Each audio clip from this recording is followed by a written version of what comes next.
First ನಮ್ಮ ರಾಮನಗರ ಜಿಲ್ಲೆಗೆ ಸಂಬಂಧಪಟ್ಟಂತೆ ಬೆಳಗ್ಗೆನೆ ಬಹಳ ಜನ ಕಾತುರವಾಗಿದ್ದೀರಿ ಏನಾಗ್ತಾ ಇದೆ ಅಂತೇಳಿ.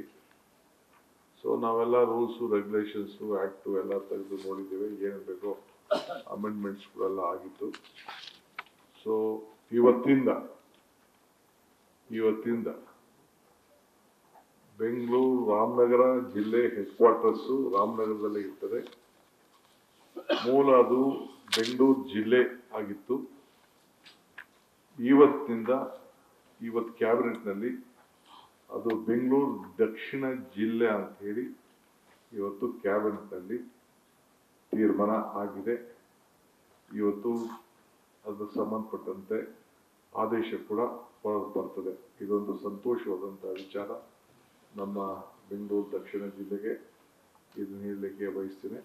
ರಾಮನಗರದ ಹೆಡ್ ಕ್ವಾರ್ಟರ್ಸು ಫಂಕ್ಷನಿಂಗಲ್ಲಿ ಯಾವ ಥರದ ಬದಲಾವಣೆ ಕೂಡ ಇರುವುದಿಲ್ಲ, ಅದಾಗದು ಮುಂದುವರಿದಿದೆ.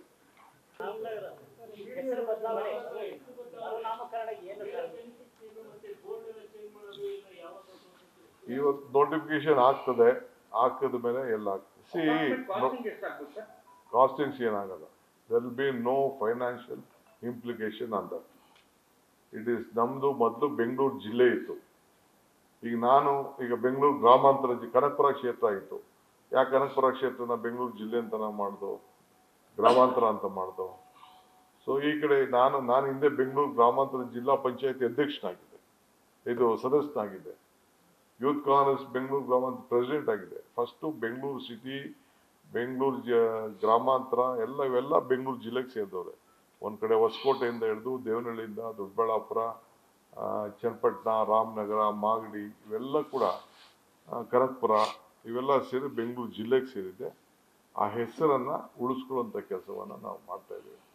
ಭಾಳ ಇಡೀ ಜಗತ್ತಿನಲ್ಲೇ ಈ ಭಾಗ ಅಭಿವೃದ್ಧಿ ಆಗ್ತಾ ಇದೆ ದಕ್ಷಿಣಕ್ಕೆ. ಸೊ ಅದಕ್ಕೆ ಬೆಂಗಳೂರು ದಕ್ಷಿಣ ಜಿಲ್ಲೆ ಅಂತೇಳಿ ಇವತ್ತು ಕ್ಯಾಬಿನೆಟಲ್ಲಿ ಎಲ್ಲ ಕಾನೂನು ಚೌಕಟ್ಟನ್ನು ಗಮನದಲ್ಲಿಟ್ಕೊಂಡು ತೀರ್ಮಾನವನ್ನು ಮಾಡಿದ್ದೇವೆ.